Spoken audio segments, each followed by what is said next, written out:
नमस्कार, मैं हूं सत्यपाल और आप देख रहे हैं CWB हिंदी न्यूज। शक संवत 1948 विक्रम संवत 2083 आज वैशाख मास के कृष्ण पक्ष की प्रतिपदा यानी एकम तिथि और दिन शनिवार है। तदनुसार अंग्रेजी तारीख 2 मई सन 2026। सबसे पहले आज की सुर्खियां।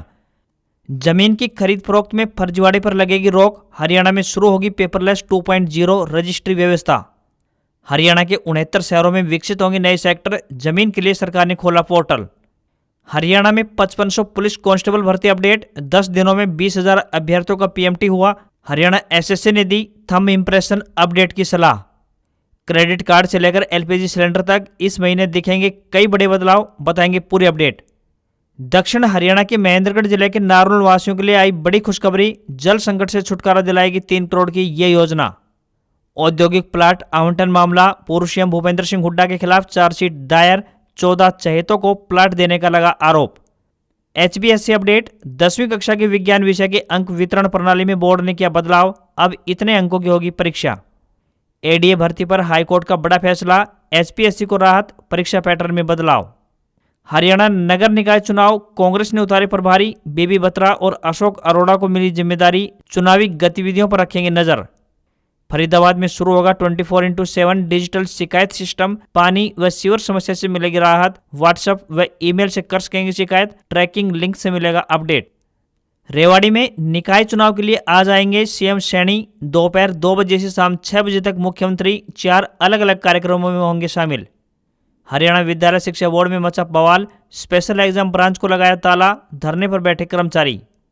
EPFO के लाखों सब्सक्राइबर्स और पेंशनर्स के लिए 2 बड़ी खबरें आई सामने। लोग अपना फंसा हुआ पैसा निकाल पाएंगे, बताएंगे पूरी खबर। और अटारी बॉर्डर पर रिट्रीट सेरेमनी का समय बदला। अब शाम 6 बजे से 6:30 बजे तक होगी नई टाइमिंग लागू। हजारों लोग पहुंचते हैं इसे देखने। और अब खबरें विस्तार से। हरियाणा में मौसम परिवर्तनशील बना हुआ है। सुबह की शुरुआत हल्की धूप से होती है और शाम होते होते राज्य में तेज आंधी के साथ साथ हल्की बारिश देखने को मिलती है। राज्य के कई जिलों में बारिश के साथ ओलावृष्टि हुई। इससे लोगों को भीषण गर्मी से राहत मिली है। मौसम विभाग के अनुसार माने तो आने वाले दिनों में गर्मी के तीखे तेवर ढीले पड़ने की संभावना जताई गई है। कृषि मौसम विज्ञान विभाग चौधरी चरण सिंह, हरियाणा कृषि विश्वविद्यालय हिसार द्वारा जारी पूर्वानुमान के मुताबिक हरियाणा राज्य में मौसम आमतौर पर 5 मई तक परिवर्तनशील रहने की संभावना है। इस दौरान 2 मई को एक पश्चिमी विक्षोभ यानी आज पहाड़ों की तरफ बढ़ने की संभावना है, जिसके आंशिक प्रभाव से कल यानी 3 मई से लेकर 5 मई के दौरान राज्य में आंशिक बादलवाई रहने तथा बीच बीच में हवाएं चलने की संभावना है। इस दौरान हवाओं गरज चमक के साथ राज्य में कहीं कहीं बूंदाबांदी या फिर हल्की बारिश की संभावना जताई गई है। मौसम विशेषज्ञों का कहना है कि पश्चिमी विक्षोभ के प्रभाव से हो रहे मौसम में परिवर्तन को ध्यान में रखते हुए खेतों में बिजाई और सिंचाई का कार्य करें।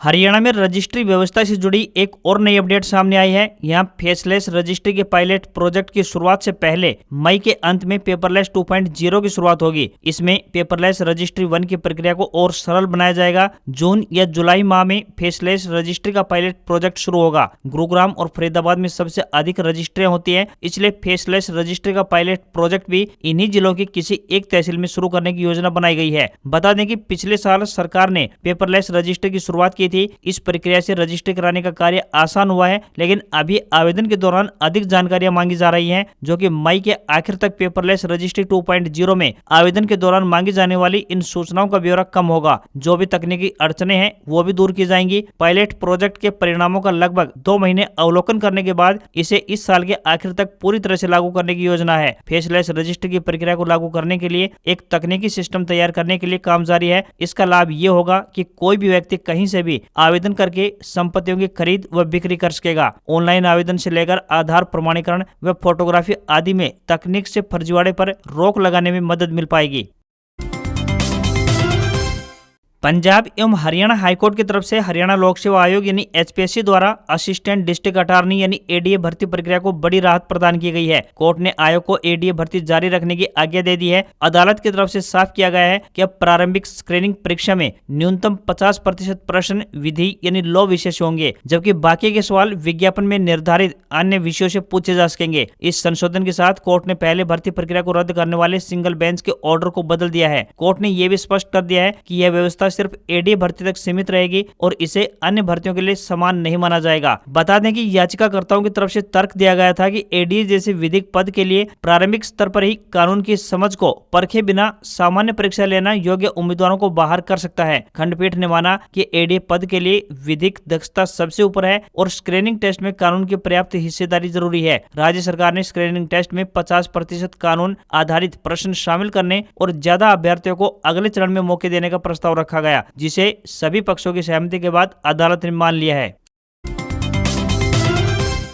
मई महीने की शुरुआत हो गई है और इसी के साथ देश भर में कई बड़े नियमों में बदलाव लागू हो गए हैं, जिसका सीधा असर आम लोगों की जेब, गैस कनेक्शन और डिजिटल लाइफ पर पड़ने वाला है। सरकार ने एलपीजी, ऑनलाइन गेमिंग, बैंकिंग और अन्य सेक्टरों में नए नियम लागू कर दिए हैं। कॉमर्शियल सिलेंडर 1 मई यानी बीते दिन से 994 रुपए तक महंगा हो गया है। दिल्ली में ये अब 3071 रुपए 50 पैसे में मिल रहा है। पहले ये 2078 रुपए 50 पैसे का मिल रहा था। 5 किलो वाले फ्री ट्रेड एलपीजी सिलेंडर की कीमतों में 261 रुपए का इजाफा किया गया है। इस बढ़ोतरी के बाद अब छोटू सिलेंडर की रिफिल कीमत 813 रुपए 50 पैसे पहुंच गई है। पहले इसकी कीमत 552 रुपए 50 पैसे थी। एफटीएल यानी फ्री ट्रेड एलपीजी सिलेंडर को छोटू सिलेंडर भी कहते हैं, जिसे कोई भी बिना एड्रेस प्रूफ के ले सकता है। इनका ज्यादातर इस्तेमाल प्रवासी मजदूर, छात्रों या फिर छोटे दुकानदार करते हैं। वहीं 5 किलो घरेलू सिलेंडर के दाम में अभी भी 339 रुपए स्थिर रखा गया है, यानी इसकी कीमत नहीं बढ़ाई गई है। कॉमर्शियल सिलेंडर के दाम बढ़ने से रेस्टोरेंट मालिकों का खर्च बढ़ेगा। ऐसे में वे चाय, नाश्ते और थाली महंगी कर सकते हैं। वहीं शादियों की कैटरिंग भी महंगी हो सकती है। अब एलपीजी गैस डिलीवरी के लिए 1 मई से ओटीपी देना अनिवार्य कर दिया गया है।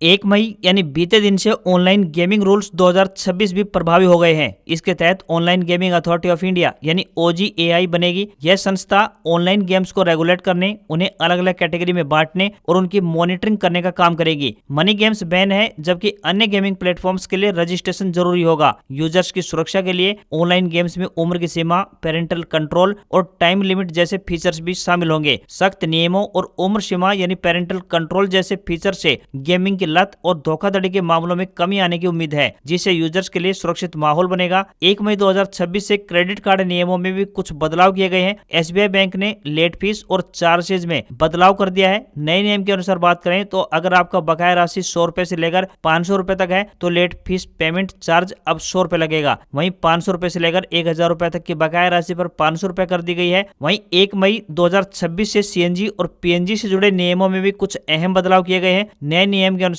जिन घरों में पहले से पीएनजी कनेक्शन उपलब्ध है, उन्हें एलपीजी कनेक्शन रखने की अब अनुमति नहीं होगी, ताकि डुप्लीकेट सब्सिडी और गैस के दुरुपयोग को रोका जा सके। सीएनजी व पीएनजी उपभोक्ताओं के लिए ई-केवाईसी अपडेट कराना अब जरूरी कर दिया गया है। हरियाणा में शहरी विकास को रफ्तार देने की योजना को धरातल पर अमली जामा पहनाने की तैयारियां शुरू हो गई हैं। इस योजना के पहले चरण को हरी झंडी दिखा दी गई है, जिसके तहत प्रदेश के 69 शहरों में रिहायशी, व्यावसायिक और इंडस्ट्रियल सेक्टर विकसित होंगे। इसके लिए जमीन जुटाने की प्रक्रिया प्रारंभ कर दी गई है। हरियाणा शहरी विकास प्राधिकरण यानी HSVP द्वारा इसके लिए 1,67,000 एकड़ जमीन खरीदने की योजना बनाई गई है। इसके लिए ई भूमि पोर्टल खोल दिया गया है, जहाँ किसान और भू मालिकों से आवेदन आमंत्रित किए गए हैं। पहले चरण में 13 शहरों में तकरीबन 40,000 एकड़ जमीन खरीदी जाएगी। इसके लिए 104 गांव के किसानों को शामिल किया जाएगा। इनमें गुरुग्राम, फरीदाबाद, पंचकुला, हिसार, पानीपत, सिरसा और यमुनानगर जैसे शहर शामिल हैं, जहां नए सेक्टर विकसित किए जाएंगे। इन जिलों में जमीन की नीलामी की प्रक्रिया भी शुरू कर दी गई है। नीलामी की इस प्रक्रिया में बिचौलियों की कोई भूमिका नहीं होगी, जिससे किसानों को सीधा पैसा मिलेगा। नए व्यावसायिक क्षेत्रों में एक ही जगह पर रिटेल मार्केट, स्कूल, अस्पताल, सरकारी भवन और ऑफिस जैसी सुविधाएं उपलब्ध करवाई जाएंगी। भिवानी में सेक्टर 31 में 296.14 एकड़ जमीन पर ट्रांसपोर्ट एंड कम्युनिकेशन जोन विकसित होगा। यह भिवानी का ट्रांसपोर्ट और लॉजिस्टिक हब बनेगा। रोहतक की सांपला में सेक्टर 6 में 325.25 एकड़ जमीन पर रिहायशी सेक्टर विकसित किया जाएगा। तो वहीं डबवाली में 197.56 एकड़ जमीन पर आवासीय सेक्टर 10 विकसित किया जाएगा। सोनीपत के गन्नौर में 150 एकड़ जमीन पर सेक्टर 7 और सेक्टर 8 विकसित करने की योजना है। हरियाणा के नारनौल क्षेत्र के लोगों के लिए एक राहत भरी खबर सामने आई है। बता दें कि यहाँ लंबे समय से जल संकट की समस्या से जूझ रहे लोगों को निजात दिलाने के लिए जन स्वास्थ्य विभाग ने तकरीबन 3 करोड़ रुपए की योजना तैयार की है। इस योजना का उद्देश्य शहर में पेयजल आपूर्ति को मजबूत और सुचारू बनाना है। नारनौल शहर के लोग इन दिनों भीषण गर्मी के कारण गहरे जल संकट से जूझ रहे हैं। लोगों को नियमित पेयजल नहीं मिल पा रहा है, जिससे उन्हें दैनिक कार्यों में दिक्कतें आ रही है। विभाग 10 वाटर टैंकरों के माध्यम से अलग अलग इलाकों में पानी की इस समय आपूर्ति कर रहा है। है। इनमें से 4 रेवाड़ी रोड और 6 नसीबपुर क्षेत्र में स्थित हैं। इन टैंकों में नहर आने के दौरान पानी का स्टोरेज किया जाता है और शहर के अलग अलग हिस्सों में सप्लाई दी जाती है। योजना के तहत 5 नए वाटर टैंक और 11 नए बूस्टिंग स्टेशन बनाए जाएंगे। इसी के साथ शहर के विभिन्न क्षेत्रों और मुख्य सड़कों पर लगभग 175 किलोमीटर लंबी पाइपलाइन बिछाई जाएगी, जिससे कि हर गांव तक बिना दबाव के पानी पहुंच जाएगा और लोगों को बार बार होने वाली समस्याओं से छुटकारा मिलेगा। नए वाटर टैंकरों के निर्माण के लिए नगर परिषद द्वारा गांव कोजिंदा में 6 एकड़ भूमि उपलब्ध करवाई गई है। तो वहीं शहर के पुरानी मंडी, फौजदार कॉलोनी, केशव नगर कॉलोनी, हीरा नगर, नूनी, शेखपुरा, ढाणी, करारोद, अफगान, कैलाश नगर, सुभाष नगर, दिल्ली वाले ढाणी और पीजी कॉलेज क्षेत्र में नए बूस्टिंग स्टेशन स्थापित किए जाएंगे, ताकि हर क्षेत्र में समान रूप से पानी पहुंच सके। हरियाणा के भिवानी जिले में स्थित हरियाणा विद्यालय शिक्षा बोर्ड यानी HBSC में उस वक्त हंगामा हो गया जब हरियाणा अध्यापक पात्रता प्रक्रिया यानी एस्टेट 2024 के रिकॉर्ड को खत्म करने की प्रक्रिया को लेकर अधिकारी और कर्मचारी आमने सामने हो गए। कर्मचारियों की तरफ से आरोप लगाया गया है कि हाईकोर्ट के साफ आदेशों के बाद भी रिकॉर्ड हटाने का प्रयास हो रहा है। मिली जानकारी के मुताबिक 29 अप्रैल को हाईकोर्ट ने ऑर्डर जारी किए थे कि एस्टेट 2024 से संबंधित सभी भौतिक और डिजिटल रिकॉर्ड सेफ रखे जाएं, उनमें किसी भी प्रकार की छेड़खानी न की जाए। इसके बावजूद सुबह स्पेशल एग्जाम ब्रांच में कुछ मजदूरों के साथ अधिकारी पहुंचे और रिकॉर्ड उठवाने लगे। इस पर कर्मचारियों ने विरोध किया व काम बंद कर दिया। ब्रांच को ताला लगा दिया गया और कर्मचारी धरने पर बैठ गए। कर्मचारियों का कहना था कि रिकॉर्ड नष्ट कर कोर्ट की संभावित कार्रवाई से बचने का प्रयास हो रहा है। बाद में बोर्ड सचिव मुनीश शर्मा ने कर्मचारियों को आश्वस्त किया कि कोर्ट के आदेशों की अवहेलना नहीं की जा रही है और सिर्फ पुराना रिकॉर्ड हटाने की बात थी। उन्होंने कहा कि साल 2009, 2010 और 2011 के पुराने रिकॉर्ड भी उपलब्ध हैं। पूरा दिन कर्मचारी धरने पर बैठे रहे और मामले को लेकर तनाव बना रहा। केंद्रीय जांच ब्यूरो यानी सीबीआई ने पंचकुला औद्योगिक भूखंड आवंटन मामले में पूर्व सीएम भूपेंद्र सिंह हुड्डा व अन्य आरोपियों के खिलाफ विशेष अदालत में चार्जशीट दायर कर दी है। आरोपों में आपराधिक साजिश और धोखाधड़ी के साथ साथ भ्रष्टाचार निवारण अधिनियम की धाराएं शामिल हैं। इसमें धोखाधड़ी से धन का गबन और स्वयं या फिर दूसरों के लिए आर्थिक लाभ प्राप्त करने का आरोप लगा है। सीबीआई ने आरोप पत्र के साथ हरियाणा सरकार की केस चलाने की मंजूरी को भी चार्जशीट के साथ अदालत में जमा करवाया है। इसमें हुड्डा के अलावा हरियाणा शहरी विकास प्राधिकरण यानी HSVP के पूर्व उप अधीक्षक बीबी तनेजा का नाम भी शामिल है। इस मामले में अदालत ने संबंधित लिपिक को दस्तावेजों की जांच कर 4 जून को रिपोर्ट पेश करने के निर्देश दिए हैं। सीबीआई ने यह मामला 19 मई 2016 को दर्ज किया था। चार्जशीट के मुताबिक भूपेंद्र सिंह हुड्डा जब मुख्यमंत्री रहते हुए HSVP के अध्यक्ष थे तो उन्होंने पंचकुला में 14 औद्योगिक भूखंडों के लिए आवेदन मांगे थे। अपने चहेतों को प्लाट देने के लिए हुड्डा ने आवेदन की तिथि बीत जाने के बाद भी नियमों में बदलाव कर दिया। जांच के अनुसार 30.34 करोड़ रुपए के भूखंड 7.85 करोड़ रुपए में आवंटित कर दिए। इससे सरकारी खजाने को भारी नुकसान पहुंचा था। हरियाणा कर्मचारी चयन आयोग यानी HSSC के सदस्य एवं नोडल अधिकारी भूपेंद्र चौहान ने जानकारी देते हुए बताया कि पंचकुला स्थित ताऊ देवीलाल स्टेडियम में आयोजित शारीरिक माप परीक्षण यानी PMT के लिए व्यापक स्तर पर व्यवस्थाएं सुनिश्चित की गई हैं। उन्होंने बताया कि हरियाणा कर्मचारी चयन आयोग के अध्यक्ष हिम्मत सिंह द्वारा परीक्षा व्यवस्थाओं का निरंतर निरीक्षण किया जा रहा है, जिससे पूरी प्रक्रिया पारदर्शी और सुव्यवस्थित ढंग से संपन्न हो रही है। वर्तमान में यह परीक्षण प्रक्रिया जारी है। अभ्यर्थियों की सुविधा के लिए जीरकपुर बस स्टैंड से ताऊ देवीलाल स्टेडियम तक सुबह 5 बजे से लेकर शाम 5 बजे तक बस सेवा उपलब्ध करवाई गई है। उन्होंने बताया कि एक अभ्यर्थी की पूरी प्रक्रिया में लगभग 40 से 45 मिनट का समय लग रहा है। चौहान ने अभ्यर्थियों से अपील करते हुए कहा, इस बार शारीरिक माप परीक्षण बायोमेट्रिक में आधार आधारित है। जिन अभ्यर्थियों के आधार कार्ड में थंब इम्प्रेशन अपडेट नहीं है, उन्हें प्रक्रिया में अधिक समय लग सकता है, इसलिए वे पहले ही अपने आधार विवरण को अपडेट करवा लें ताकि किसी भी प्रकार की असुविधा न हो। उन्होंने यह भी बताया कि परीक्षण के लिए 4 समय निर्धारित किए गए हैं, सुबह 6:30 बजे, 8:30 बजे, 10:30 बजे तथा दोपहर बाद 12:30 बजे। सभी अभ्यर्थियों से अनुरोध किया है कि वे अपने एडमिट कार्ड पर अंकित समय के अनुसार ही परीक्षा केंद्र पर पहुंचे ताकि व्यवस्था को सुचारू बनाया जा सके। हरियाणा विद्यालय शिक्षा बोर्ड यानी HBSC की तरफ से नए शैक्षणिक सत्र 2026-27 से सेकेंडरी स्तर पर कक्षा 9वीं व 10वीं के विज्ञान विषय की अंक वितरण प्रणाली को बदल दिया गया है। इसे लेकर बोर्ड ने लेटर जारी किया है। जारी पत्र के मुताबिक अब विज्ञान विषय की लिखित परीक्षा के लिए 80 अंक होंगे। प्रैक्टिकल परीक्षा आंतरिक मूल्यांकन को कम करके अब 10-10 अंक कर दिया गया है। पहले जहाँ साइंस सब्जेक्ट में कुल 40 अंक प्रैक्टिकल और आंतरिक मूल्यांकन के हिस्से में थे, वे अब घटकर केवल 20 अंक रह गए हैं। शिक्षा क्षेत्र से संबंधित विद्वानों का मानना है कि बोर्ड का यह कदम परीक्षा प्रणाली में एक रूपता लाने के लक्ष्य से तय किया है, ताकि हिंदी, अंग्रेजी और गणित जैसे विषयों के साथ इसका पैटर्न मिल सके। बोर्ड का उद्देश्य है कि विद्यार्थी सिर्फ फाइनल एग्जाम पर निर्भर न रहें, वह शैक्षणिक सत्र में पढ़ाई करें। बोर्ड ने संशोधित पाठ्यक्रम और एग्जाम पेपर का डिजाइन आधिकारिक वेबसाइट पर अपलोड कर दिया है। सभी शिक्षकों को निर्देशित किया गया है कि वे विद्यार्थियों को इसी के अनुसार तैयारी करवाएं।